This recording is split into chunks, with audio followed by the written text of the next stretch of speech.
Memories भन्दै साथीहरू आज चाहिँ फुपू र म इन्डिया गेट घुम्नु आएको छौँ। यहाँ पछाडि हेर्नुहुन्छ अरे मैले फेरि इन्डिया गेट। मान्छेको पुरा भिड छ यहाँ चाहिँ।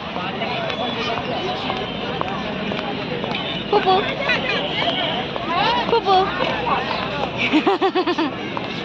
मेमोरिज हुन्छ है। आज म मेरो बहिनी प्यारो बहिनीसँग पहिलोचोटि दिल्ली आएको 6 वर्ष भयो। कस्तो हुन्छ इन्डिया गेट भन्ने देखेको थिएन, जानेको थिएन। त्यही भएर चाहिँ आज बहिनीसँग हेरिराख्यौँ, घुम्यौँ पनि।